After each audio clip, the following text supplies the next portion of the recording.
اعوذ باللہ من الشیطان الرجیم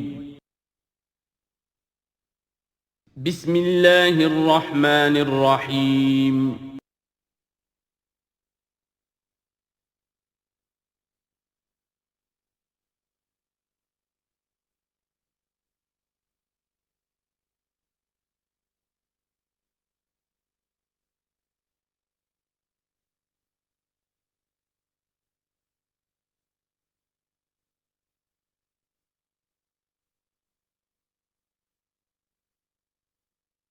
الحمد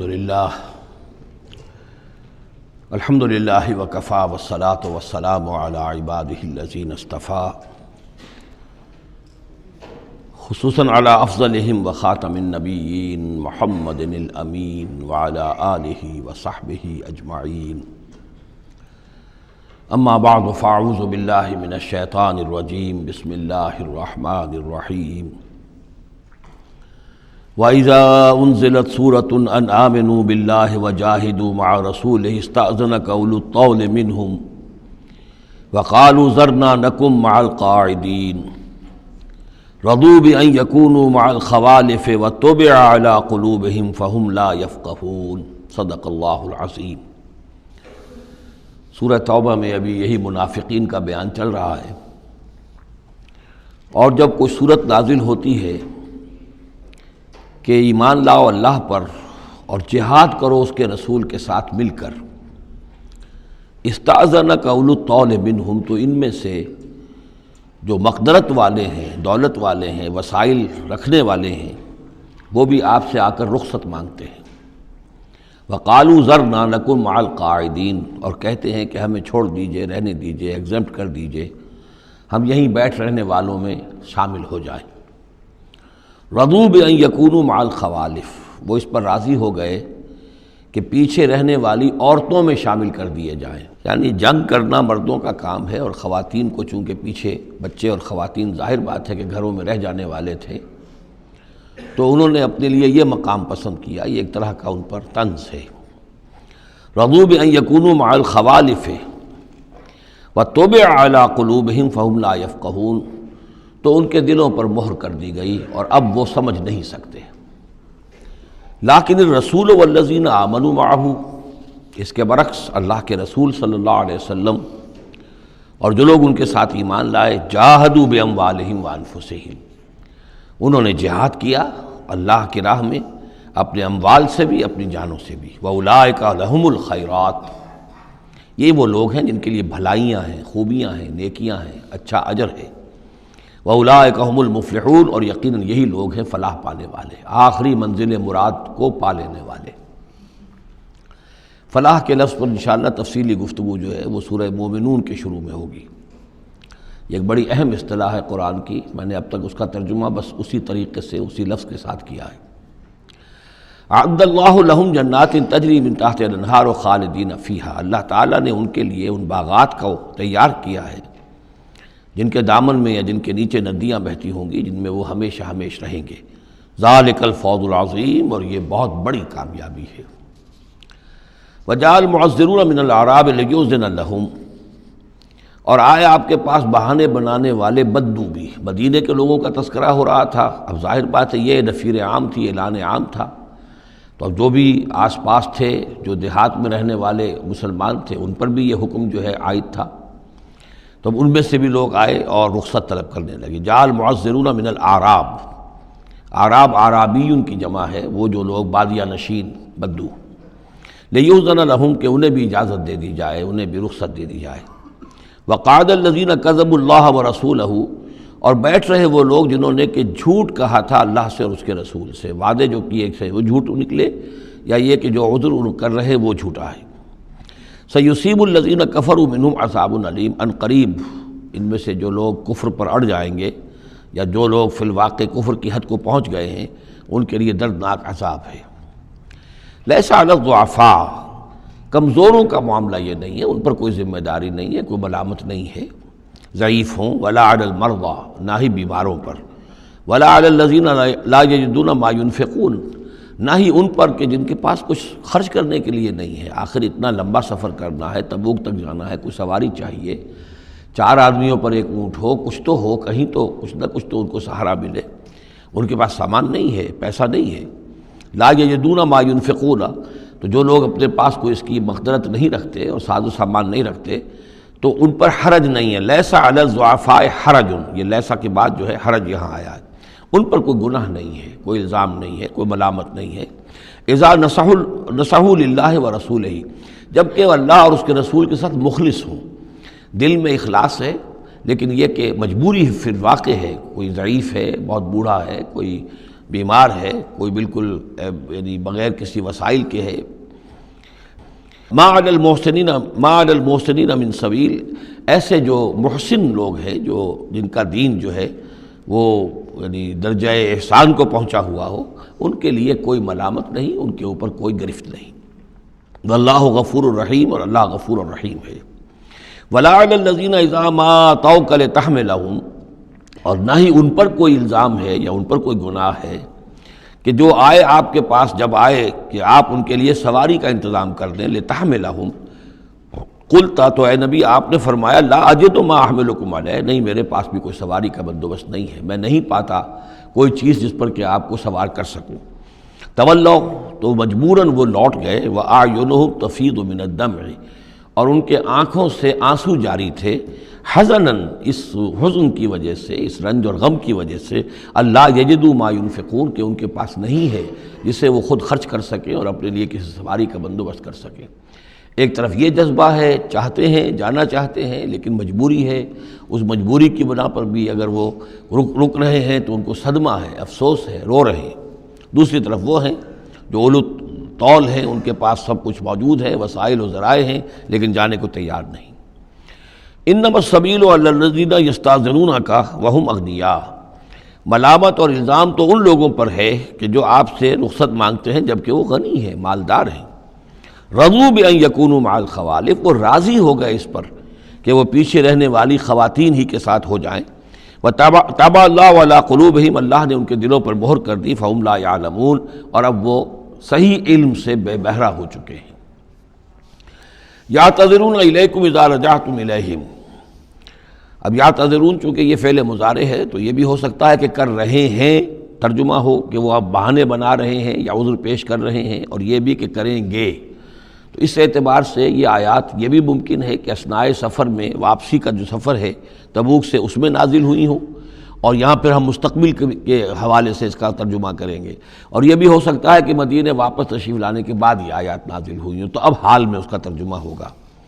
بہانے بنائیں گے وہ لوگ کہ جن کی طرف کہ تم جاؤ گے لوٹ کر، یا بہانے بنا رہے ہیں تمہارے پاس آ کر وہ لوگ کہ جن کے پاس تم آ گئے ہو لوٹ کر، یہ دونوں ترجمے ممکن ہیں۔ قل لا تعتذروا،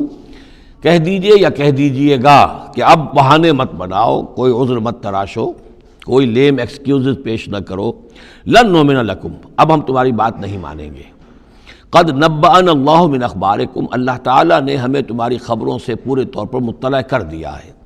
پہلے تو معاملہ یہ تھا تبوک پر جانے سے قبل حضور کا معاملہ کہ وہ اپنی شرافت اور اپنی مروت کے اندر جس نے آ کر جو بات کہی تسلیم کر لی۔ اب چونکہ اس دوران میں یہ ساری آیات اتر چکی ہیں اور اللہ تعالیٰ نے جو کچھ ان کے اندر تھا چھپا ہوا وہ بھی کھول کر بیان کر دیا ہے، تو کہہ دیا گیا کہ اب آپ ڈنکے کی چوٹ کہہ دیجئے، لن نؤمن لکم، اب ہم تمہاری بات نہیں مانیں گے۔ قد نبأنا اللہ من اخبارکم، اللہ تعالیٰ نے تمہاری اخبار پر، تمہاری خبروں پر، تمہاری کیفیات پر ہمیں مطلع کر دیا ہے۔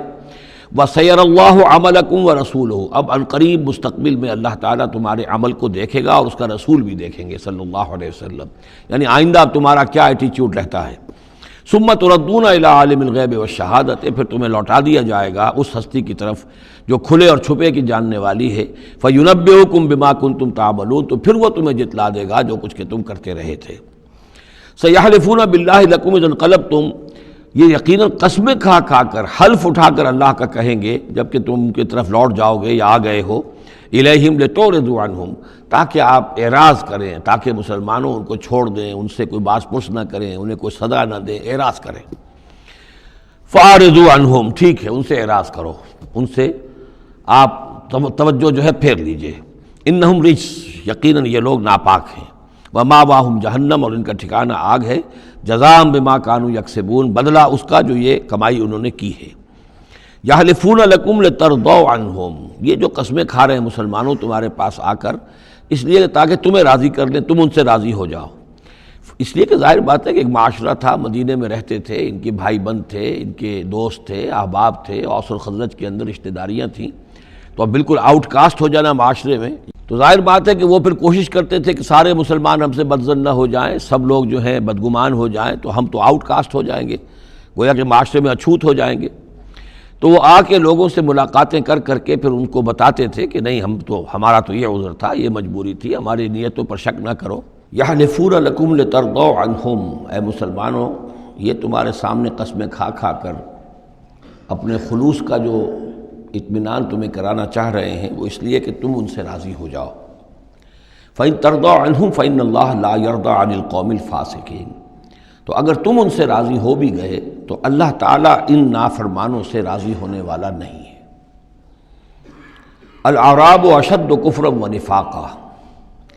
بدو لوگ جو ہیں دیہاتی بادیہ نشین، وہ کفر اور نفاق میں اور بھی زیادہ سخت ہیں۔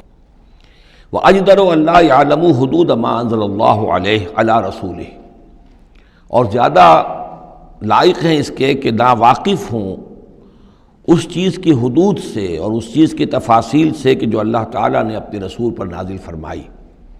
یعنی مدینے والے تو پھر بھی حضور کی صحبت سے فیض یاب ہوتے ہیں، مختلف مواقع پر انہیں تعلیم کا سلسلہ حاصل ہے، جمعے کے خطبے ہوتے ہیں، حضور کا نصیحت کا معاملہ چلتا رہتا ہے، تو ظاہر بات ہے کہ جو لوگ ان چیزوں سے بھی محروم ہیں، بادیہ نشین ہیں، شاذ کبھی کوئی آیا مدینے میں تو حضور سے کی صحبت سے فیض یاب ہو گیا، لہذا فطری طور پر، معقول اور منطقی طور پر کفر اور شرک، کفر اور نفاق ان میں جو ہے وہ شدید تر ہے۔ واللہ علیم الحکیم، اور اللہ تعالیٰ سب کچھ جاننے والا اور کمال حکمت والا ہے۔ ومن الاعراب، اور ان بدوؤں میں سے وہ بھی ہیں، من یتخذ ما ينفق مغرما، کہ جو کچھ انہیں خرچ کرنا پڑتا ہے اسے وہ تاوان سمجھتے ہیں، یعنی زکوٰۃ ہے، عشر ہے، جو بھی اب ان کے اوپر عائد ہو گیا ہے، جو محصولات ہیں اسلامی نظام کے،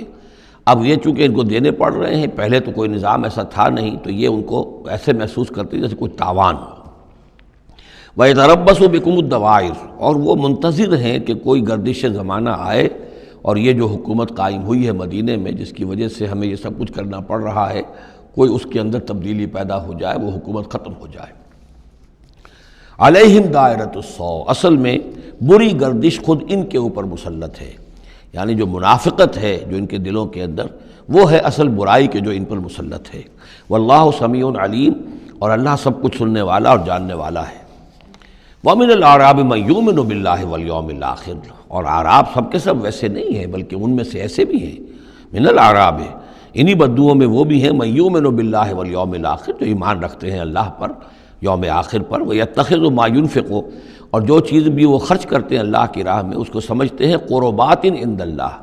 کہ اللہ تعالیٰ کے قرب کا ذریعہ ہوگا، تقرب الی اللہ کا ذریعہ بن جائے گا، ہمارا یہ صدقہ، ہمارا یہ خیرات، ہمارا یہ دین کے لیے انفاق جو ہے، یہ اللہ تعالیٰ سے ہمیں قرب عطا کرے گا۔ وصلوات الرسول، اور رسول صلی اللہ علیہ وسلم کی طرف سے عنایتیں ہوں گی اور ان کی دعائیں ہماری شامل حال ہو جائیں گی، گویا کہ صاحب ایمان بھی تھے ان بدوؤں میں، سب کے سب منافق ہی نہیں تھے۔ الا انہا قربۃ لہم، آگاہ ہو جاؤ، ہاں ان کا یہ انفاق، اللہ کی راہ میں خرچ کرنا، یقیناً ان کے لیے باعث تقرب ہے اللہ کے لیے، اللہ کے نزدیک۔ سیدخلہم اللہ فی رحمتہ، ان قریب اللہ تعالیٰ انہیں اپنی رحمت میں داخل کرے گا۔ ان اللہ غفور الرحیم، یقیناً اللہ تعالیٰ معاف فرمانے والا، رحم فرمانے والا ہے۔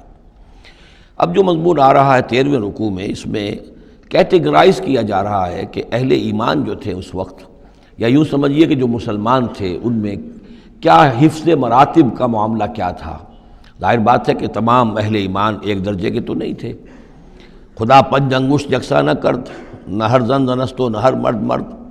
نہ تمام مومن ایک جیسے تھے، نہ تمام منافق ایک جیسے تھے، نہ تمام کمزور لوگ ایک جیسے تھے۔ تو یہ بھی بڑی یوں سمجھیے کہ حکمت قرآنی کا ایک اہم موضوع ہے، اس لیے کہ آئندہ بھی جب بھی کبھی کسی مسلمان معاشرے میں کوئی دینی تحریک اٹھے گی، ظاہر بات ہے جیسا کہ میں نے عرض کیا ہے، انسانی فطرت میں تو کوئی تبدیلی نہیں ہوئی ہے، اسی طرح کے صورتحال پیش آئے گی، تو اس کی پہچان کے لیے،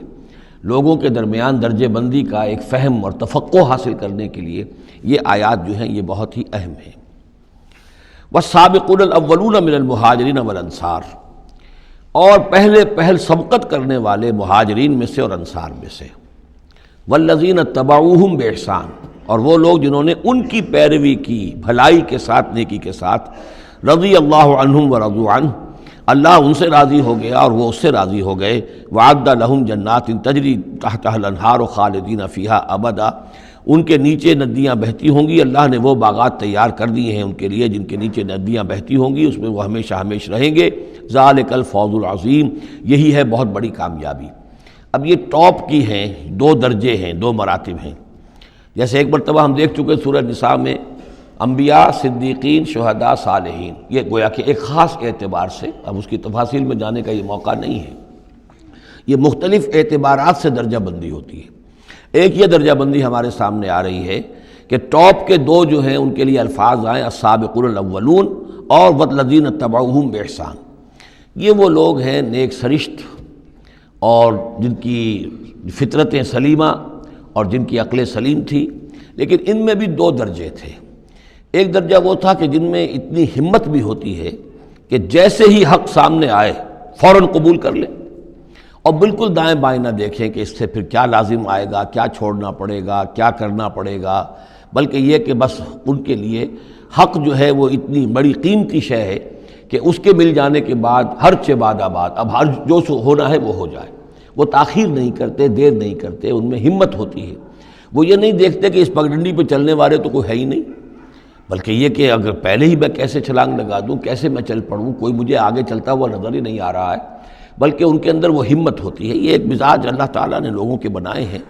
جیسا کہ حضور نے فرمایا الناس کالمعادن، جیسے معدنیات ہیں، اب سونے کی اور جو ہے اس کو صاف کریں گے تو سونا بنے گا، چاندی کی اور کو کتنا ہی صاف کر لیں سونا تو نہیں بنے گا، وہ چاندی ہی بنے گی۔ تانبے کی اور ہے، کتنا ہی آپ اس پر محنت کر لیں وہ آپ اچھے سے اچھا تانبا اس میں سے نکال لیجئے، لیکن یہ کہ ظاہر بات ہے کہ وہ سونا تو نہیں بنے گا۔ اسی طرح الناس کالمعادن، لوگوں کا معاملہ بھی یہ ہے کہ ان کی بھی اللہ تعالیٰ کی طرف سے جو ان کی طبائع بنائی گئی ہیں جس طرح کی، ان کے اندر فرق و تفاوت ہے۔ تو کچھ لوگ وہ ہیں السابقون الاولون، فوراً حق کو قبول کرنا، بے خطر کود پڑنا، بے خطر کود پڑا آتش نمرود میں عشق، عقل ہے محو تماشائے لب بام ابھی۔ کچھ دوسرے لوگ ہوتے ہیں سلیم الفطرت بھی ہیں اور ان کو بھی بات سمجھ میں آ گئی ہے، لیکن ہمت میں تھوڑے سے کم ہوتے ہیں۔ پہلے ذرا کچھ لوگ آگے چل کے معلوم ہو جائے کہ ایک دو آدمی آگے بھی جا رہے ہیں تو آج راستہ ہوگا یہ، آخر جو چل رہے ہیں یہ لوگ، اگر انہوں نے ہمت کر لی ہے تو چلو ہم بھی ہمت کریں۔ تو والذین اتبعوہم بإحسان، جو ان کے پیچھے چلے، ان کا اتباع کیا، لیکن کیا نیک نیتی سے، اس میں کوئی خلل نہیں، کوئی فساد نہیں، وہ بات باقی ساری ٹھیک ہے، بس تھوڑی سی اس کو کہنا چاہیے کہ جس کو ہمت کہا جائے، وہ ہمت کے اندر جو ہے ہمت مرداں، وہ اس کے اندر کوئی کمی ہے۔ لیکن ان دونوں کو بریکٹ کر لیا ہے، السابقون والسابقون الاولون من المہاجرین والانصار۔ اچھا یہ بھی نوٹ کر لیجئے کہ انصار تو ایمان لائیں 10-11 سال کے بعد۔ اب ظاہر بات ہے کہ متبعین بإحسان جو مہاجرین کے ہیں وہ زمانی اعتبار سے انصار سے پہلے ایمان لائے ہیں، لیکن مزاج کا معاملہ ہوتا ہے۔ انصار میں سے بھی بعض وہ تھے فوری طور پر انہوں نے قبول کیا اور اسی طرح کیا، یکسو ہو گئے، ہر چہ بعد آباد کشتی درآب انداختے۔ تو یہ مزاج کی بات ہے، اس کا زمانے سے تعلق نہیں ہے، یہ مزاج کی بات ہے۔ کسی بھی وقت اور آئندہ بھی ہمیشہ ایسا رہے گا، کچھ لوگ ایسے ہوں گے کہ جو حق کو قبول کرتے ہیں اور پھر قطعاً نہیں پرواہ کرتے، دائیں بائیں نہیں دیکھتے، کوئی آ رہا ہے یا نہیں آ رہا، کوئی ساتھ دے رہا ہے یا نہیں دے رہا ہے، کچھ نہیں، کوئی خطرات ہیں، کوئی مشکلات ہیں، کوئی مصائب آئیں گے، ہر چہ بعد آباد۔ کچھ لوگ ہیں جو ذرا دائیں بائیں دیکھ کر تھوڑا سا چلتے ہیں، ان کی ہمت جو ہے اتنی نہیں ہوتی۔ والسابقون الاولون من المہاجرین والانصار والذین اتبعوہم بإحسان رضی اللہ عنہم ورضوا عنہ وعد لہم جنات تجری تحت الانہار خالدین فیہا ابدا ذالک الفوز العظیم۔ وممن حولکم من الاعراب منافقون، اب یہ ایک طرف تو یہ ٹاپ کے دو اور ایک اب بالکل نیچے جا کر، اور جو لوگ تمہارے آس پاس آباد ہیں جو بدوؤں میں، جو بادیہ نشین ہیں، ان میں منافق ہیں۔ ومن اہل المدینہ، اور نہ صرف ان میں ہیں، اہل مدینہ میں بھی ہیں۔ مردوا علی النفاق، یہ لوگ وہ ہیں جو نفاق پر اڑ چکے ہیں۔ اب یعنی ان کا نفاق جو ہے جیسے ٹی بی کی 3rd سٹیج ہوتی ہے کہ جس کے بعد پھر امید نہیں ہوتی کہ شفا ہو جائے گی، یہ پرانی زمانے کی باتیں ہیں، اب تو ٹی بی لا علاج مرض نہیں رہا، پہلے کی بات ہے۔ لیکن یہ ہے کہ یہ اس جو مرض ہے نفاق کا، ان کا اس تیسری سٹیج کو پہنچ چکا ہے، مرض علی النفاق، لا تعلمہم آپ انہیں نہیں جانتے، نحن نعلمہم ہم انہیں جانتے ہیں، سنعذبہم مرتین ہم انہیں بار بار عذاب دیں گے۔ ان کے لیے تو عذاب روز کھڑا تھا، روز مطالبہ آتا تھا نکلو اللہ کی راہ میں، روز جھوٹ بولنا، روز قسمیں کھانی، روز کسی نہ کسی طریقے سے بہانے بنانا، ان کی زندگی ضیق میں تھی، یہ نہیں تھا کہ وہ اس طریقے سے آرام سے تھے۔ ثم یردون الی عذاب عظیم اور پھر ان کو لوٹا دیا جائے گا ایک بہت بڑے عذاب کی طرف، وہ آخرت کا عذاب ہے۔ اس کے بعد اب درمیان میں پھر دو کیٹیگریز آ رہی ہیں، وہ لوگ کہ جو کچھ نیمے درو نیمے برو ہیں، منافق نہیں ہیں لیکن ہمت کی بہت کمی ہے، کچھ چلنا چاہتے بھی ہیں، کچھ نہیں چل پاتے ہیں، کچھ چلتے ہیں لیکن کبھی کبھی کسی سے غلطی بھی ہو جاتی ہے، کوئی ہمت بھی کرتے ہیں لیکن کبھی کوئی غلبہ ہو جاتا ہے، کوئی کسل ہو جاتا ہے، کوئی سستی طاری ہو جاتی ہے۔ اب ان کی کیٹیگری آ رہی ہے، لیکن ان کو بھی دو حصوں میں تقسیم کریں گے۔ وآخرون اعترفوا بذنوبہم اور کچھ لوگ اور ہیں جو اپنے گناہوں کا اعتراف کرتے رہتے ہیں، اپنی کوتاہیوں کا، جھوٹ نہیں بولتے، جھوٹا بہانہ نہیں بناتے، جھوٹی قسم نہیں کھاتے،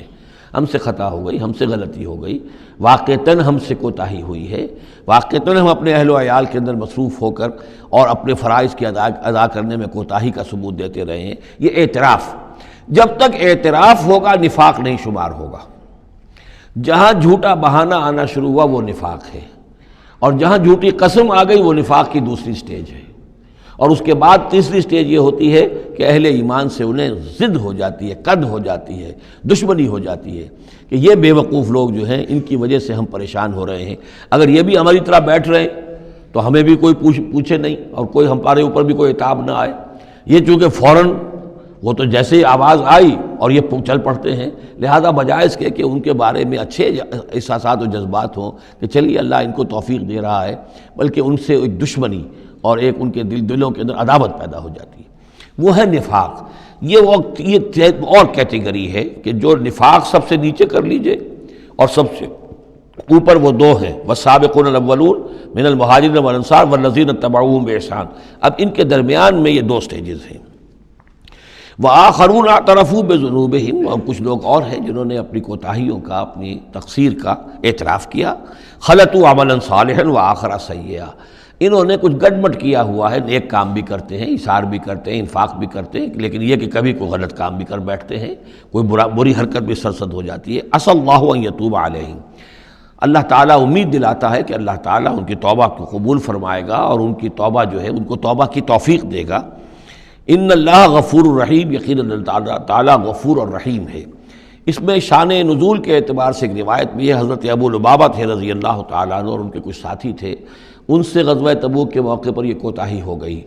کہ کسل کی وجہ سے اور مال اور دنیا میں اپنے مصروفیات اور مشاغل کی وجہ سے نہیں جا سکے، لیکن یہ ہے کہ ان کو شدید فوراً ہی احساس ہو گیا کہ ان سے تو بہت بڑی غلطی ہوئی ہے، بڑی خطا ہو گئی ہے، بڑی کوتاہی ہوئی ہے، اور اس احساس کی وجہ سے اس درجے ان کو اندر جو ہے ندامت کے جذبات پیدا ہوئے کہ انہوں نے اپنے آپ کو مسجد نبوی کے ستونوں سے باندھ لیا کہ اب حضور ہی آئیں گے اور اگر اعلان فرمائیں گے کہ ہماری توبہ قبول کر لی ہے اللہ تعالیٰ نے اور اپنے دست مبارک سے ہمیں کھولیں گے، تب ہم یہاں سے آزاد ہوں گے، ورنہ ہم یہیں پر اپنی جانیں دے دیں گے، اپنے آپ کو باندھے رکھیں گے ان ستونوں کے ساتھ۔ پھر حضور واپس تشریف لائے ہیں اور یہ آیات جب نازل ہوئیں، عسى اللہ ان یتوب علیہم، اللہ تعالیٰ ان قریب، یا اللہ توقع ہے اللہ ان کی توبہ قبول فرمائے گا، تب حضور نے آ کر انہیں کھولا اور انہیں یہ خوشخبری دی کہ ان کی توبہ جو ہے اللہ نے قبول کر لی ہے۔ یہ وہی بات ہے جو سورہ نساء میں بھی ہم پڑھ چکے ہیں، ثم یتوبون من قریب، وہ لوگ انما التوبۃ علی اللہ للذین یعملون السوء بجہالۃ ثم یتوبون من قریب، فوری طور پر جو ہے انسان کے اندر وہ ایمانی جذبات جو ہیں دوبارہ عود کر آئیں اور وہ فوراً توبہ کرے، تو ایسی توبہ کا قبول کرنا جو ہے اللہ تعالیٰ نے گویا کہ اپنے ذمے واجب ٹھہرایا ہوا ہے۔ البتہ یہ کہ پھر ان کے بارے میں خاص طور پر یہ حکم ہوا، خذ من اموالہم صدقۃ، روایت میں تو یہ آتا ہے کہ وہ خود بھی لے کر آئے تھے مال کہ یہ اللہ تعالیٰ کے جو ہماری توبہ قبول کی ہے تو ہم یہ اس کے شکرانے کے طور پر اللہ کی راہ میں یہ مال پیش کرتے ہیں اپنا، لیکن یہ کہ یہ قاعدہ کلیہ بھی ہے کہ خذ من اموالہم صدقۃ، جہاں تک منافقین کا معاملہ تھا روک دیا گیا، ان کے اب آپ صدقات قبول نہ کیجئے، اب ان کے نفقات اللہ کے ہاں قبول نہیں ہوں گے، لیکن یہ چونکہ ضعفاء ہیں، یہ کمزور ہیں، یہ منافق نہیں ہیں مخلص، کمزور مخلص ہیں، لہذا ان کے لیے کہ ان کے اموال میں سے صدقہ آپ قبول فرما لیجئے۔ خذ من اموالہم صدقۃ تطہرہم وتزکیہم بہا، اس طرح ان کے مال سے صدقہ قبول کرنے کا نتیجہ یہ نکلے گا کہ آپ ان کو پاک کریں گے اور تزکیہ کریں گے ان کا اس صدقے کے ذریعے سے۔ وصلی علیہم، ان کے لیے دعائیں کیجئے، ان صلاتک سکن لہم، یقیناً نبی آپ کی دعا جو ہے ان کے حق میں وہ بہت ہی سکون بخش ہے کہ انہیں یہ خیال ہو کہ ہم سے جو خطا ہوئی تھی ہم نے بھی استغفار کیا، توبہ کی ہے، اور اللہ کے رسول بھی ہمارے لیے دعا کر رہے ہیں۔ واللہ سمیع علیم، اور اللہ سب کچھ سننے والا اور جاننے والا ہے۔ الم یعلموا ان اللہ هو يقبل التوبۃ عن عبادہ، کیا وہ نہیں جانتے کہ اللہ تعالیٰ اپنے بندوں کی توبہ قبول فرماتا ہے؟ ویأخذ الصدقات، اللہ تعالیٰ بندوں کے صدقات قبول کرتا ہے، یعنی اللہ کا احسان ہے۔ صدقہ وہ شے ہے، خیرات وہ شے ہے حضور نے اپنے اوپر حرام کی، اپنی اولاد پر حرام کی ہے۔ اللہ تعالیٰ کی وہ شان ہے، وہ الغنی ہے، لیکن وہ کہتا میں تو قبول کرتا ہوں، میرے دین کے لیے تم خرچ کرتے ہو، میرے لیے میری رضا جوئی کے لیے خرچ کرتے ہو، تو میں تو تمہارے صدقات کو قبول کرتا ہوں۔ فرمایا کہ الم یعلموا ان اللہ هو يقبل التوبۃ عن عبادہ ویأخذ الصدقات، وہ صدقات قبول فرما لیتا ہے، وان اللہ هو التواب الرحیم، اور وہ تو بہت ہی توبہ کا قبول فرمانے والا اور بہت رحم فرمانے والا ہے۔ وقل اعملوا، لیکن ساتھ ہی آپ ان کو وہی جو کمزور لوگ تھے کہہ دیجئے، یہ بھی کہہ دیجئے اعملوا، اب دیکھو عمل کرو، اب محنت کرو، اثر نو کمر کسو، پہلے سے بڑھ کر اب سرفروشی اور جانفشانی ہونی چاہیے۔ فَسَيَرَى اللَّهُ عَمَلَكُمْ وَرَسُولُهُ، تو آئندہ اللہ بھی اور اس کے رسول بھی تمہارے عمل کو دیکھیں گے، تمہارا رویہ کیا رہتا ہے، تم نے کتنی اصلاح کی ہے، دوبارہ تو نہیں پھر تمہارا قدم پھسل رہا ہے۔ والمومنون، اور اہل ایمان بھی دیکھیں گے۔ وَسَتُرَدُّونَ إِلَىٰ عَالِمِ الْغَيْبِ وَالشَّهَادَةِ، اور پھر وہ وقت آ جائے گا جب تمہیں لوٹا دیا جائے گا اس کی طرف کہ جو کھلے اور چھپے سب چیز کا جاننے والا ہے۔ فَيُنَبِّئُكُم بِمَا كُنتُمْ تَعْمَلُونَ، اور پھر وہ تمہیں بتا دے گا جو کچھ کہ تم کرتے رہے تھے، تمہارے سارے اعمال سامنے آئیں گے۔ فَمَن يَعْمَلْ مِثْقَالَ ذَرَّةٍ خَيْرًا يَرَهُ وَمَن يَعْمَلْ مِثْقَالَ ذَرَّةٍ شَرًّا يَرَهُ، اس کے بعد تو دودھ کا دودھ پانی کا پانی ہو ہی جانا ہے۔ وَآخَرُونَ مُرْجَوْنَ لِأَمْرِ اللَّهِ، اب یہ اس ضعفاء میں سے ایک سیکنڈ کیٹیگری ہے۔ یہ سیکنڈ کیٹیگری وہ ہے کہ جو اس میں 3 اصحاب ہیں، اور ان میں خاص طور پر کعب بن مالک رضی اللہ تعالیٰ عنہ، انصاری صحابی، ان کی طویل ترین حدیث جو ہے بخاری شریف میں آئی ہے، جنہوں نے سارا یہ واقعہ درج کیا ہے۔ مولانا مودودی نے تفہیم القرآن میں بھی وہ پوری نقل کی ہوئی ہے، تو اس لیے حدیث کی کتاب کا ملنا شاید آپ کے لیے مشکل ہو، لیکن یہ کہ تفہیم القرآن عام طور پر مل جاتی ہے، تو وہاں وہ واقعتاً سبق آموز ہے بہت، کہ وہ پورا معاشرہ کیا تھا، کیا تعلقات تھے حضور کے اور صحابہ کے۔ اب حضور سزا دے رہے تھے تو کس طور سے دے رہے تھے، جن کو سزا دی جا رہی تھی ان کے احساسات کیا تھے، معاشرے میں جو لوگ تھے جن کو سزا دی گئی تھی ان کے جو رشتہ دار تھے، یہاں تک کہ ان کی بیویاں، ان کا کیا طرز عمل تھا۔ تو یہ ایک جو اسلامی معاشرہ ہونا چاہیے صحیح معنی میں، اور جماعتی زندگی، دینی جماعتی زندگی جس پر ہونی چاہیے، اس کی بہترین تصویر ہے کہ جو اس طویل حدیث میں آئی ہے۔ یہ 3 حضرات ایسے تھے کہ جن کے ساتھ معاملہ وہی ہوا کہ یہ بھی کوئی ڈھیل دیتے رہے، اچھا چلیں گے، کل چلے جائیں گے۔ حضرت کعب بن مالک فرماتے ہیں کہ میں ان دنوں بہت ہی صحت مند بھی تھا، میرے پاس مال بھی بہت تھا، میرے پاس جو اونٹنی تھی وہ بھی بہت تگڑی تھی،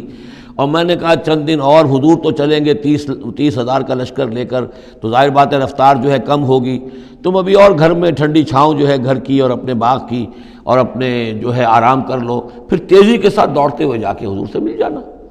اب شیطان جو ہے اسی طریقے سے تعویق کراتا ہے، تاخیر کراتا ہے، تاکہ یہ کہ پھر ہوتے ہوتے اچانک ایک دن محسوس ہوا کہ اب تو چاہے میں کتنا ہی تیز دوڑوں میں حضور سے نہیں مل سکتا، بس وہ ہاتھ پاؤں ڈھیلے پڑ گئے۔ لیکن یہ کہ اس کے بعد بھی جب حضور صلی اللہ علیہ وسلم تشریف لائے ہیں اس وقت تک بھی انہوں نے خود کوئی اقدام نہیں کیا اپنی توبہ کا، بلکہ یہ کہ حضور نے جب بلا کے لوگوں سے باز پرس کرنی شروع کی ہے تو جو منافق آتے تھے وہ قسمیں کھا جاتے تھے، حضور کسی کی بات مان لیتے تھے، جو بھی تھی بات، جب ان کی باری آئی تو حضور مسکرائے۔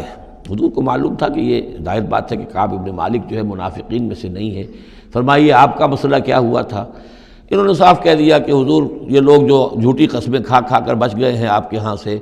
مجھے بھی اللہ نے زبان دی ہے، میں بھی بہت سے جھوٹی باتیں بھی کہہ سکتا ہوں، لیکن صحیح بات یہ کہ کوئی عذر نہیں ہے میرے پاس۔ میں جتنا ان دنوں صحت مند تھا اتنا کبھی صحت مند نہیں تھا، جتنا ان دنوں غنی تھا اتنا کبھی غنی نہیں تھا، میرے پاس کوئی عذر نہیں ہے سوائے اس کے کہ شیطان مجھے ورغلاتا رہا۔ تو حضور کو نے پھر ان کو، اور ان کے ساتھ 2 اور ساتھی تھے، ایسے 3 کا معاملہ یہ تھا، تو انہیں ایک سزا دی گئی، اور سزا مقاطعے کی تھی، سوشل بائیکاٹ، کوئی ان سے بات نہ کرے۔ وہ ان کے اوپر 50 دن جو گزرے ہیں، گھر میں ان کی بیوی ان سے بات کرنے کو تیار نہیں ہے۔ پوچھا گیا کہ میں بیوی یہاں پر میں رکھوں یا نہ رکھوں. بیوی نے آ کر کہا بوڑھے آدمی ہیں, کوئی ان کی خدمت کرنے والا نہیں ہے, کہ رہ سکتی ہو. لیکن شاید انہوں نے بعد میں اپنی بیوی کو بھی بھیج دیا تھا, اس لیے کہ کسی کے پاس جاتے تھے کہ اللہ کے بندے تمہیں تو معلوم ہے کہ میں منافق نہیں ہوں, میں مسلم ہوں, اور تم مجھ سے بات نہیں کرتے ہو. تو وہ جواب دیتے تھے مسلمان اللہ و رسولہ عالم, اللہ اور اس کے رسول کو زیادہ بہتر معلوم ہے, اور منہ موڑ کر چلے جاتے تھے. تو یہ وہاں کا معاشرہ جو ہے اس کے اندر جو نظم تھا, ضبط تھا, کہ ہمارے نبی نے چونکہ انہیں سزا دی ہے لہذا اب ان سے کوئی کلام نہیں کرے گا. اسی میں وہ واقعہ بھی پیش آیا, چونکہ 50 دن کا لمبا معاملہ تھا, کہ ملک غسان کا جو ہے ان کے پاس ایک آ گیا ایلچی, اور اس کا خط اس نے دیا, اور اس میں یہ لکھا ہوا تھا کہ ہمیں معلوم ہوا تمہارے ساتھی تم پر بڑا ظلم کر رہے ہیں, تمہارے صاحب جو ہے یعنی حضور صلی اللہ علیہ وسلم, تم تو بڑے شریف آدمی ہو, اور تم بڑے اپنی قوم کے جو ہے وہ بہت سربراہ لوگوں میں سے ہو, تم ایسے تو نہیں ہو کہ تم اس طرح ذلیل کیا جائے, تم ہمارے پاس آؤ, ہم تمہیں اپنے یعنی اونچے درجے دیں گے اپنے دربار میں. تو انہوں نے کہا یہ اور مصیبت آئی, اور وہ خط لے کر پھاڑا اور تندور کے اندر پھینک دیا. ورنہ یہ کہ اگر ذرا سی بھی کوئی کمزوری ہوتی تو یہ کہ اس شیطان نے اس کمزوری کو ایکسپلائٹ کرنے کا بھی اتنا بڑا جو ہے داؤ کھیلا تھا. بہرحال ان کا ذکر ہے یہ. وآخرون مرجون لامر اللہ, اور کچھ اور ہیں کہ جن کے معاملے کو مؤخر کر دیا گیا ہے اللہ کے حکم سے. اما یعذبہم, اللہ چاہے گا تو انہیں عذاب دے گا, و اما یتوب علیہم, اور چاہے گا تو ان کو بھی توبہ کی توفیق دے گا یا ان کی توبہ قبول فرما لے گا. واللہ علیم حکیم, اور اللہ علیم اور حکیم ہے. ان کا ذکر جو ہے پھر بعد میں آئے گا, کچھ عرصے کے بعد گویا کہ وہ آیات نازل ہوئیں کہ جن میں ان کی توبہ بھی بعد میں قبول ہو گئی. لیکن 50 دن کا بڑا سخت سوشل بائیکاٹ. والذین اتخذوا مسجدا ضرارا وکفرا وتفریقا بین المؤمنین وارصادا لمن حارب اللہ ورسولہ من قبل, اور وہ لوگ کہ جنہوں نے ایک مسجد بنائی ہے ضرار کے طور پر, زدم زدہ, ضرر سے ضرار باب مفعلہ ہے, وکفرا, اور کفر کے لیے, وتفریقا بین المؤمنین, اور اہل ایمان میں تفریق پیدا کرنے کے لیے, وارصادا لمن حارب اللہ ورسولہ, اور ان لوگوں کو گھات فراہم کرنے کے لیے, جائے پناہ دینے کے لیے کہ جو اللہ اور اس کے رسول سے جنگ کر رہے ہوں, من قبل, جو کہ اس سے پہلے سے اللہ اور اس کے رسول سے جنگ کر رہے تھے. یہ مسجد ضرار بنائی تھی منافقین نے مدینہ کے اندر, اور مسجد قباء کے قریب کے علاقے ہی میں تھی یہ.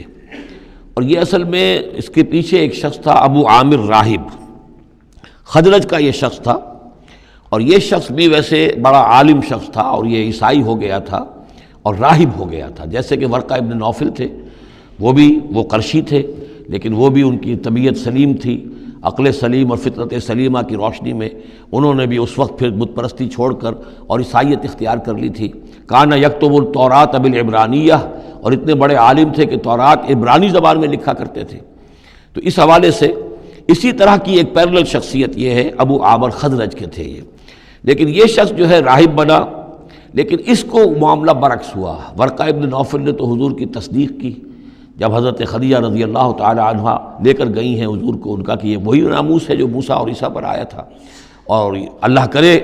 کہ میں اس وقت تک زندہ رہوں جب کہ آپ کی قوم آپ کو یہاں سے نکال دے گی. تو حضور حیران ہوئے, اب مخرجیہم, کیا یہ لوگ مجھے یہاں سے نکال دیں گے؟ تو ان کا کہ ہاں یہ معاملہ ایسا ہی ہے, جس کے ساتھ بھی ہوا ہے پھر اس کی قوم نے اس کے ساتھ دشمنی کی ہے. تو برعکس رویہ یہ تھا اس کا, ابو عامر خزرجی کا, کہ یہ جو ہے حضور کا شدید ترین دشمن ہو گیا. بدر کی شکست جب ہو گئی کفار کو, تو پھر یہ مکے ہی میں جا کر آباد ہو گیا, اور وہاں یہ سازش کرتا رہا. اور یہ فوج جو ابو سفیان لے کر آئے احد میں, اس کے پیچھے بھی اس کی سازش کار فرما تھی, اور احد میں ساتھ آیا مشرکین کے. اور وہاں آ کر اس نے مسلمانوں کے جب لشکر آمنے سامنے ہوئے تھے دامن احد میں, تو اس نے باہر نکل کر تقریر کی تھی انصار مدینہ پر, جو بھی اثرات اس کے تھے قدیم کے نیک آدمی تھا, عالم آدمی تھا, زاہد آدمی تھا, راہب تھا. تو اس حوالے سے اس نے چاہا تھا کہ انصار کو برگشتہ کریں محمد رسول اللہ صلی اللہ علیہ وسلم سے کہ وہ علیحدہ ہو جائیں, لیکن اس کی کوئی چال چلی نہیں تھی, کامیاب نہیں ہو پائی تھی. پھر یہ کہ اس کے بعد جب حنین کی بھی جنگ ہو چکی, اور پھر تھک ہار کر جب اسے معلومات جزیرہ نمائے عرب میں تو میرے لیے کوئی جگہ نہیں ہے, تو پھر وہ شام چلا گیا تھا. شام میں مقیم رہ کر اس کا سلسلہ جنبانی جاری تھا مدینے کے منافقین کے ساتھ,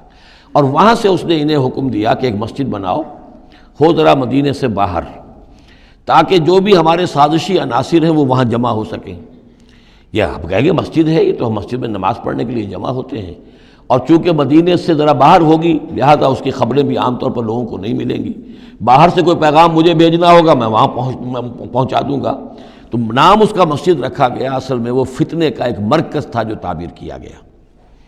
تو والذین اتخذوا مسجدا ضرارا وکفرا وتفریقا بین المؤمنین وارصادا لمن حارب اللہ ورسولہ، یہ تھے مقاصد اس مسجد کی تعمیر کے، مسجد نما عمارت جو انہوں نے بنائی تھی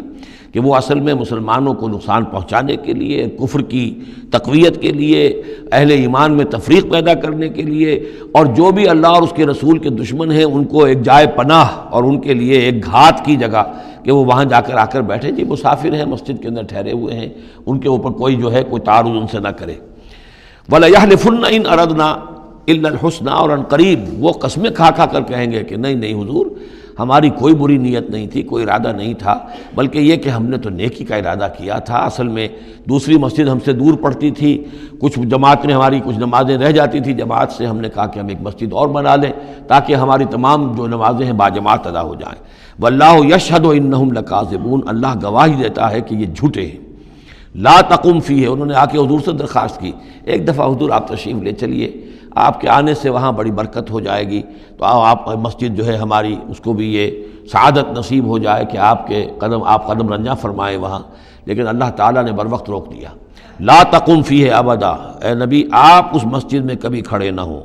لمسجد اسس علی التقوی من اول یوم، یقیناً وہ مسجد جو پہلے دن ہی سے تقوی پر تعمیر کی گئی، مسجد قباء قریبی تھی، اور یہ وہ مسجد ہے کہ جو سب سے پہلے تعمیر ہوئی ہے اور اس کی بنیاد تقوی پر تھی۔ حضور جب ہجرت کا سفر اختیار کر کے آئے تھے،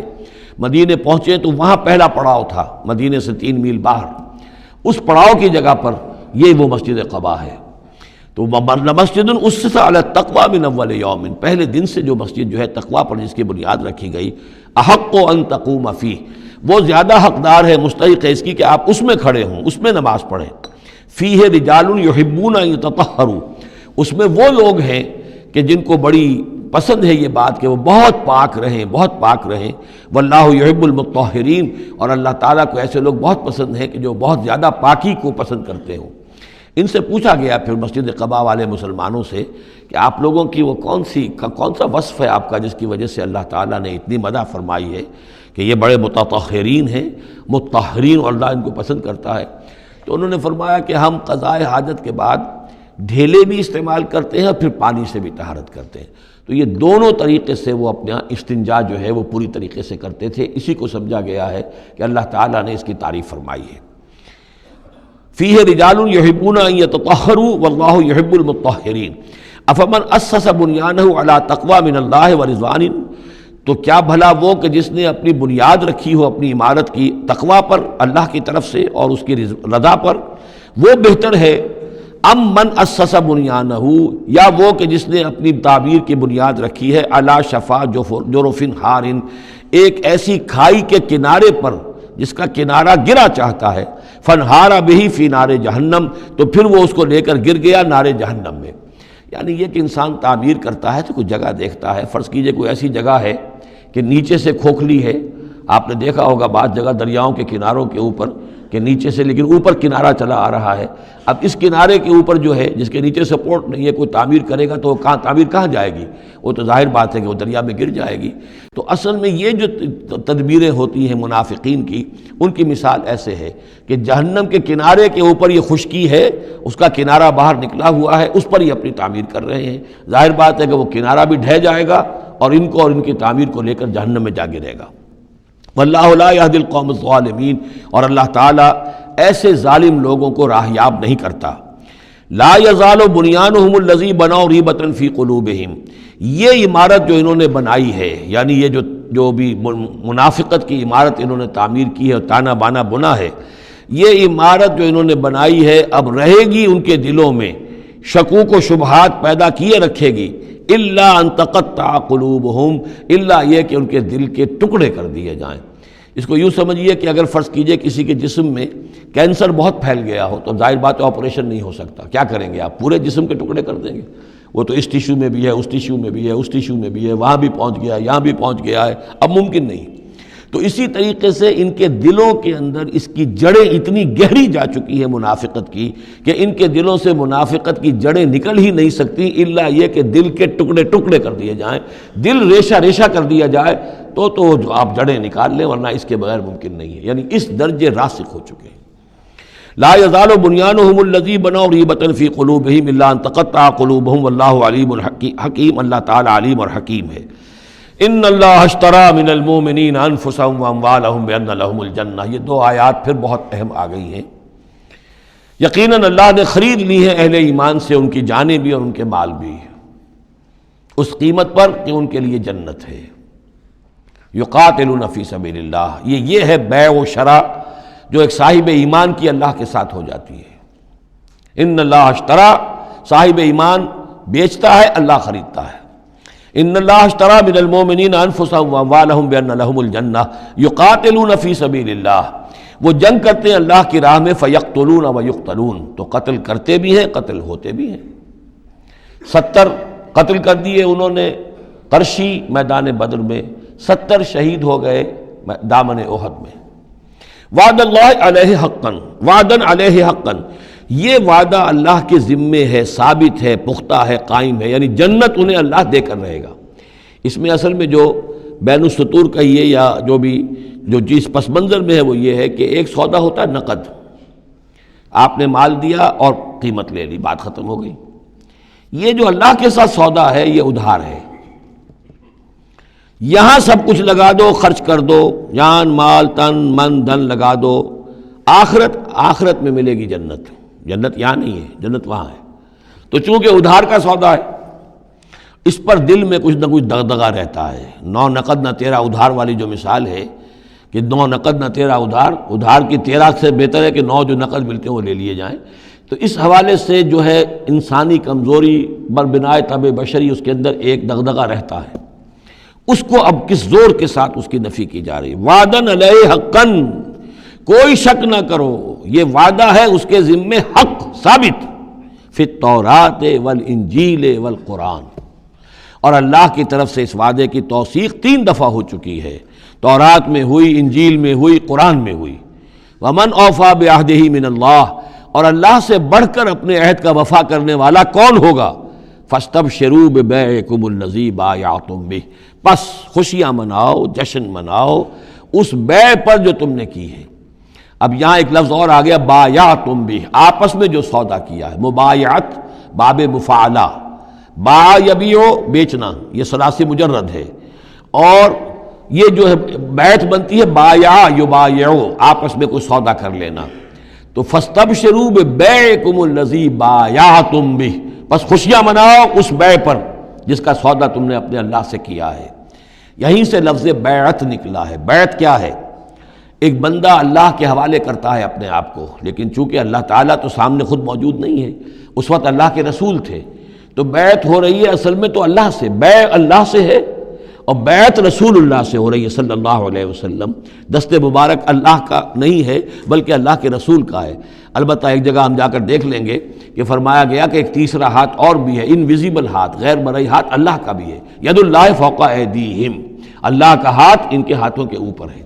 تو یہ بیع ہے، یہ سودا ہے، یہ ایمان کا لازمی تقاضا ہے۔ ان اللہ اشترى من المؤمنین انفسهم واموالهم بان لهم الجنہ یقاتلون فی سبیل اللہ فیقتلون ویقتلون وعدا علیہ حقا فی التوراۃ والانجیل والقرآن ومن اوفی بعہدہ من اللہ فاستبشروا ببیعکم الذی بایعتم بہ وذلک هو الفوز العظیم، اور یہی ہے بہت بڑی کامیابی۔ اللہ تعالی ہم میں سے ہر ایک کو یہ توفیق دے کہ اللہ کے ساتھ یہ بیع و شراء ہم کریں، اللہ کے ساتھ سودا کریں اور اللہ تعالیٰ کے ہاتھ اپنی جانیں اور مال بیچ دیں۔ اب اس کا جو ظہور ہوگا انسانی شخصیت میں وہ کیا ہے؟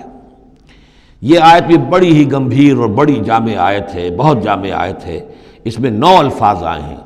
التائبون العابدون الحامدون السائحون الراکعون الساجدون الآمرون بالمعروف والناہون عن المنکر والحافظون لحدود اللہ وبشر المؤمنین۔ توبہ کرنے والے، اللہ کی پرستش اور بندگی کرنے والے، اللہ کی حمد اور تعریف کرنے والے، دنیاوی آسائشوں سے لا تعلق رہنے والے، سائحون پچھلے زمانے میں ہوتا تھا بنباس لینے والے، چلے جانے والے، شہروں کو چھوڑ کر چلے جاتے تھے لوگ جنگلوں کے اندر، لیکن ہمارے ہاں اسلام میں اب سیاحت نہیں رہی ہے، رہبانیت ختم کر دی گئی ہے۔ البتہ روزے داروں پر اطلاق ہوتا ہے، مہاجرین پر، مجاہدین پر جو اللہ کی راہ میں نکلے ہوتے ہیں وہ بھی گویا کہ ان کے مشابہ ہو جاتے۔ لا رہبانیت فی الاسلام الا الصوم، لا رہبانیت فی الاسلام الا الجہاد فی سبیل اللہ۔ الراکعون رکوع کرنے والے، الساجدون سجدہ کرنے والے، اور پھر تین الفاظ وہ ہیں کہ جو ایک عملی جد و جہد، باقی سارے اوصاف تو اپنے ہیں، ذاتی ہیں، لیکن اس سے جو متعدی ہونا ہے، معاشرے کے ساتھ انہیں جو معاملہ کرنا ہے، جو بھی اب اس دعوت و تحریک کے لیے جو عمل کرنا ہے، الامرون بالمعروف نیکی کا حکم دینے والے، والناہون عن المنکر بدی سے روکنے والے، اور سب سے زیادہ جامع لفظ آیا حافظون لحدود اللہ، اللہ کے حدود کی حفاظت کرنے والے، گویا کہ خدائی فوجدار بن کر کھڑے ہو جانے والے کہ یہ اللہ کے حدود ہیں، ہم پامال نہیں کرنے دیں گے، ہم انہیں توڑنے نہیں دیں گے۔ یہ ہے وہ در حقیقت کے جو منہج انقلاب نبوی کے ضمن میں اس دور میں جو ایک اجتہاد کی ایک ضرورت ہے کہ جو بھی آخری مرحلہ ہوگا جبکہ وہ سارے مراحل طے ہو چکے ہوں تو اس میں نہی عن المنکر بالید، کہ ہم حدود اللہ کو اب نہیں ٹوٹنے دیں گے اور ہم پوری طاقت کے ساتھ حفاظت کریں گے اللہ کی حدود کی، اور جو بھی منکرات ہیں ان کو روکیں گے۔ وَبَشِّرِ الْمُؤْمِنِينَ، اور اے نبی ان اہل ایمان کو آپ بشارت دے دیجئے، اللہم ربنا اجعلنا منہم۔ ما كان للنبي والذین آمنوا ان يستغفروا للمشرکین ولو كانوا اولی قربى، اور یہ نبی کے لیے اور نہ ہی اہل ایمان کے لیے یہ روا ہے کہ وہ استغفار کریں، بخشش چاہیں مشرکین کے لیے، خواہ وہ ان کے قرابت دار ہوں، ولو كانوا اولی قربى من بعد ما تبین لهم، اس کے بعد کہ ان کے لیے یہ بات واضح ہو چکی ہو انہم اصحاب الجحیم، کہ وہ لوگ جہنمی ہیں۔ وما كان استغفار ابراہیم لابیہ الا عن موعدۃ وعدها ایاہ، اور نہیں تھا استغفار کرنا ابراہیم کا اپنے والد کے حق میں مگر ایک وعدے کی بنیاد پر کہ جو انہوں نے اس سے کیا تھا جب گھر سے نکالا ہے باپ نے، یہ ہم سورہ مریم میں پڑھیں گے، تو اس وقت وعدہ کر کے نکلے تھے ساستغفر لک ربی انہ کان بی حفیہ، وہ وعدہ نبھاتے رہے، اور وہ نبھاتے اس لیے رہے کہ امید تھی کہ جب تک وہ زندہ تھا باپ کہ شاید اللہ تعالیٰ اس کو ہدایت دے دے اور یہ ایمان پر آ جائے، لیکن جب اس کی موت واقع ہو گئی تو انہوں نے استغفار بند کر دیا، اس لیے کہ اب ثابت ہو گیا کہ وہ در حقیقت کفر کے اوپر اڑا رہا، اور موت جب واقع ہو گئی تو اب تو توبہ کا دروازہ بند ہو چکا۔ فلما تبین لہ انہ عدو للہ، اور جب ان پر یہ بات روشن ہو گئی، واضح ہو گئی کہ وہ تو اللہ کا دشمن ہے، تبرأ منہ، تو ان سے تبری کیا، ان سے اعلان بیزاری کر دیا۔ ان ابراہیم لأواہ حلیم، یقیناً ابراہیم تو بہت نرم دل تھے اور بہت ہی حلیم الطبع تھے۔ وما كان اللہ لیضل قوما بعد اذ ہداہم، اور یہ اللہ کی شان نہیں ہے، اللہ کا یہ طریقہ نہیں ہے کہ وہ کسی قوم کو گمراہ کر دے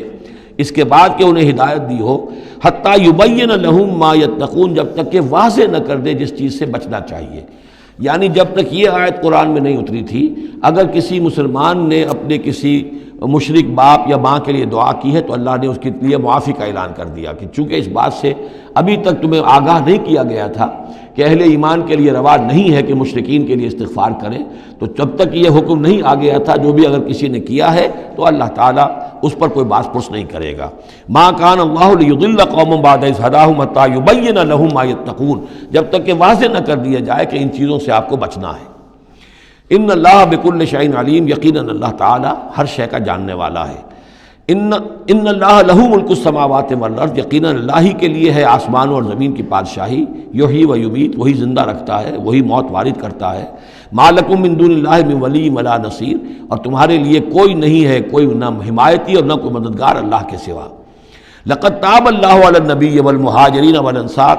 اللہ تعالیٰ مہربان ہوا، شفقت فرمائی اللہ تعالیٰ نے اپنے نبی پر بھی صلی اللہ علیہ وسلم، والمہاجرین اور مہاجرین پر، والانصار اور ان انصار پر، الذین اتبعوہ فی ساعۃ العسرۃ، جنہوں نے ان کا ساتھ دیا، ان کی پیروی کی، ان کا اتباع کیا بڑی مشکل وقت میں۔ یہ اسرہ جو ہے اس کو کہا جاتا ہے تبوک کو جیش الاسرہ، بہت ہی تنگی تھی، راشن کی بہت کمی تھی، بھوک کا معاملہ، قحط کا معاملہ، بہت سخت آزمائش تھی جو اللہ تعالیٰ نے اس وقت مسلمانوں کی ہے۔ لیکن جن لوگوں نے ساتھ دیا، ثابت قدم رہے، ان کے لیے اب یہ کہ اللہ تعالیٰ کی طرف سے اعلان عام ہو رہا ہے، لقد تاب اللہ علی النبی والمہاجرین والانصار الذین اتبعوہ فی ساعۃ العسرۃ من بعد ما کاد یزیغ قلوب فریق منہم، اس کے بعد کہ ان میں سے ایک گروہ کے دل میں کچھ کجی آنے بھی لگی تھی، پر بنائے طبع بشری کہیں نہ کہیں کچھ نہ کچھ کمزوری، جیسے کہ غزوہ احد میں بھی بنو حارثہ اور بنو سلمہ کے بارے میں عارضی طور پر تھوڑی سی کمزوری آ گئی تھی، ثم تاب علیہم، پھر اللہ تعالیٰ نے ان پر توجہ فرمائی، عنایت فرمائی، انہ بہم رؤوف الرحیم، یقیناً وہ ان کے حق میں بہت مہربان ہے، رحم فرمانے والا۔ وعلی الثلاثۃ الذین خلفوا، اور اب یہ اعلان ہو گیا ان تین کے بارے میں بھی جن کا کہ معاملہ مؤخر کر دیا گیا تھا، اور وہ تین کعب ابن مالک اور ان کے ساتھ اور بھی ہلال ابن امیہ اور مرارہ ابن ربیع رضی اللہ تعالیٰ عنہم اجمعین، یہ تین صحابہ تھے انصاری۔ وعلی الثلاثۃ الذین خلفوا، اور ان لوگوں پر بھی وہ جو تین کہ جن کا معاملہ ذرا پیچھے ڈال دیا گیا تھا، مؤخر کر دیا گیا تھا، ان پر بھی اللہ نے توبہ فرمائی، یعنی اللہ نے توبہ قبول فرمائی۔ حتیٰ اذا ضاقت علیہم الارض بما رحبت، یہاں تک کہ جب زمین ان پر اپنی تمام کشادگی کے باوجود تنگ پڑ گئی، وضاقت علیہم انفسہم، اور ان پر اپنی جانیں جو ہے بھاری ہو گئیں، وظنوا ان لا ملجا من اللہ الا الیہ، اور انہیں یقین ہو گیا کہ اللہ تعالیٰ سے بچ کر جا کر کوئی اور پناہ گاہ ہے ہی نہیں سوائے اس کے کہ اسی کی جناب میں آ کر پناہ لی جائے۔ لا ملجا من اللہ الا الیہ، جیسے یہ کہ کوئی بچے کو اگر ماں مارتی ہے تو بچہ پھر لپکتا ہے ماں کی طرف، لپٹتا ہے ماں سے، جائے کہاں؟ ظاہر بات ہے کہ مار رہی ہے ماں، لیکن وہ پھر لپٹ رہا ہے ماں کے ساتھ۔ اسی طرح لا ملجا من اللہ الا الیہ، اللہ تعالیٰ کی طرف سے اگر کوئی سختی بھی آئے، سزا بھی آئے، تو آخر بھاگے جائیں کہاں؟ اللہ ہی کی جناب میں پھر پناہ لینی ہے۔ نہ کہیں جہاں میں کما ملی جو اما ملی، تو کہاں ملی میرے جرم خانہ خراب کو تیرے عفو بندہ نواز میں۔ ثم تاب علیہم لیتوبوا، تو اللہ تعالیٰ نے ان کی توبہ قبول فرمائی تاکہ وہ بھی دوبارہ متوجہ ہو جائیں اور اپنی جو بھی کمزوریاں تھیں ان کو رفع کریں۔ ان اللہ هو التواب الرحیم، یقیناً اللہ تعالیٰ تواب ہے اور رحیم ہے۔ یا ایھا الذین آمنوا اتقوا اللہ وکونوا مع الصادقین، اہل ایمان اللہ کا تقوی اختیار کرو اور دیکھو صادقین کی جماعت کے ساتھ جڑے رہو۔ یہ جڑے رہنا جو ہے یہ ہے در حقیقت کسی جماعتی زندگی کے اندر، جیسا کہ ہم نے اس سے پہلے پڑھا تھا سورہ انعام میں، لَهُ أَصْحَابٌ يَدْعُونَهُ إِلَى الْهُدَى ائْتِنَا، اگر کسی کے کچھ ساتھی ہوں، کسی وقت کسی کا پاؤں گر گیا، پھسل گیا، تو کوئی اور ساتھی سہارا دینے والا ہو، ہاتھ پکڑنے والا ہو، کسی کی کسی وقت ہمت جو ہے جواب دے رہی ہے تو دوسرا جو ہے اس کی ہمت بنانے والا ہو، اجتماعی زندگی جو برکتیں ہیں۔ یا ایھا الذین آمنوا اتقوا اللہ وکونوا مع الصادقین، اور سچے لوگوں کی معیت اختیار کرو۔ ما کان لأہل المدینۃ ومن حولہم من الاعراب ان یتخلفوا عن رسول اللہ، یہ بالکل روا نہیں تھا مدینے والوں کے لیے اور نہ ہی جو ان کے ارد گرد تھے بدو لوگ جو آباد تھے کہ وہ پیچھے رہ جاتے رسول کو چھوڑ کر۔ رسول جا رہے ہیں، تپتی راہیں مجھ کو پکارے، دامن پکڑے چھاؤں گھنیری، وہ تپتی راہوں کی طرف رسول تو جا رہے ہیں اور یہ بیٹھے رہے اپنی ٹھنڈی چھاؤں کے اندر۔ وَلَا يَرْغَبُوا بِأَنفُسِهِمْ عَن نَفْسِهِ، اور نہ ان کے لیے یہ روا تھا کہ وہ نبی کی جان سے بڑھ کر اپنی جان کی فکر کرتے، اپنی جان کی پرواہ کرتے، اپنی آسائش اور اپنی حفاظت اور اپنی عافیت جو ہے اس کی فکر کرتے۔ ذَلِكَ بِأَنَّهُمْ لَا يُصِيبُهُمْ ظَمَأٌ، یہ اس لیے کہ انہیں نہ تو آتی کوئی بھوک پیاس لگتی، ولا نصب، نہ کوئی ان کے اوپر تکان طاری ہوتی، ولا مخمصۃ، نہ کبھی انہیں فاقے کی تکلیف گوارا کرنا پڑتی فی سبیل اللہ، اللہ کے راہ میں، ولا یطعون موطئا، اور نہ ہی وہ قدم رکھتے کسی جگہ پر یغیظ الکفار، جس سے کہ کفار کو جو ہے کے دلوں میں آگ لگے، ولا ینالون من عدو نیلا، اور نہ وہ لیتے اپنے دشمن سے کچھ بھی، کوئی بازی حاصل کرتے، کچھ پاتے، کچھ اس سے فتح حاصل کرتے، الا کتب لہم بہ عمل صالح، مگر یہ کہ ہر اس فعل کے ساتھ ساتھ ان کے اعمال میں عمل صالح نیکیوں کا اندراج ہوتا رہتا۔ چاہے کبھی بھوک لگتی، کبھی پیاس لگتی، کبھی کوئی اور تکلیف ہوتی، کہیں چلنا پڑتا، اس کی مشقت ہو جاتی، تکان ہو جاتی، کہیں دشمن سے کوئی غزل پہنچا کر اہل ایمان کو لیے کوئی نفع حاصل کر لیا جاتا، جو بھی ہوتا یہ سب کا سب ان کے نامہ اعمال میں نیکیوں کی صورت میں درج ہوتا چلا جاتا۔ ان اللہ لا یضیع اجر المحسنین، یقیناً اللہ تعالیٰ محسنوں کے اجر کو ضائع نہیں کرتا۔ ولا ينفقون نفقة صغیرة ولا کبیرة، اور نہ ہی وہ خرچ کرتے کوئی نفقہ، کوئی انفاق چھوٹا ہو یا بڑا، ولا یقطعون وادیا، اور نہ طے کرتے کوئی وادی الا کتب لہم، مگر یہ کہ وہ لکھ لی جاتی، ان کے سارے نامہ اعمال کے اندر یہ سارے اعمال درج ہو جاتے، لیجزیہم اللہ احسن ما کانوا یعملون، تاکہ اللہ تعالیٰ انہیں بدلہ دیتا بہت ہی عمدہ اس کا کہ جو وہ کرتے رہے ہیں۔ وما کان المؤمنون لینفروا کافہ، اور اہل ایمان کے لیے یہ بات تو ممکن نہیں ہے کہ وہ سب کے سب نکل آئیں۔ اب یہ در حقیقت حل بتایا جا رہا ہے، چونکہ یہ بات سامنے آ چکی ہے کہ جو لوگ بدو ہیں، بادیہ نشین ہیں، وہ کفر میں اور نفاق میں زیادہ سخت ہیں، ان کو حضور کی صحبت سے فائدہ نہیں پہنچ رہا، استفادہ نہیں کر پاتے۔ اب کیا کیا جائے، اس کا حل کیا ہو؟ یہ تو ممکن نہیں ہے کہ سارے بادیہ نشین آئیں اور مدینے میں آباد ہو جائیں۔ ما کان المؤمنون لینفروا کافہ، سب کے سب اپنے اپنے علاقوں کو چھوڑیں اور آ جائیں مدینے میں، تو اب کیا شکل ہوگی؟ فلولا نفر من کل فرقۃ طائفۃ منہم طائفۃ، تو کیوں نہ نکلے ہر ایک جماعت میں سے ایک گروہ، ایک حصہ، لیتفقہوا فی الدین، وہ آئیں حضور کی خدمت میں رہیں، تفقہ فی الدین حاصل کریں، دین کا فہم، دین کی سمجھ حاصل کریں، وَلَيُنذِرُوا قَوْمَهُمْ إِذَا رَجَعُوا إِلَيْهِمْ، اور پھر جب جائیں اپنی قوم کی طرف واپس تو اپنی قوم کو بھی خبردار کریں، لَعَلَّهُمْ يَحْذَرُونَ، تاکہ وہ بھی بچیں۔ یعنی یہ ایک ہدایت کر دی گئی کہ اب تمام لوگ جو ہیں اس طریقے سے نظام بنایا جائے کہ لوگ آیا کریں گروہ در گروہ، اور یہاں مدینے میں حضور کے پاس قیام کریں، ان کی تربیت ہو، تعلیم ہو، ان کو سمجھایا جائے، سکھایا جائے، پڑھایا جائے، پھر وہ جائیں اور اپنے اپنے علاقوں میں جا کے لوگوں کے اندر اسی تعلیم کو عام کریں۔ یا ایھا الذین آمنوا قاتلوا الذین یلونکم من الکفار، اہل ایمان جنگ کرو ان کافروں سے جو تمہارے ساتھ ملحق ہیں۔ اصل میں یہ چونکہ اب حضور صلی اللہ علیہ وسلم کی جو دعوت کا بین الاقوامی یا عالمی یا آفاقی دور ہے اس کا آغاز ہو چکا ہے، اب اس کو بڑھنا ہے،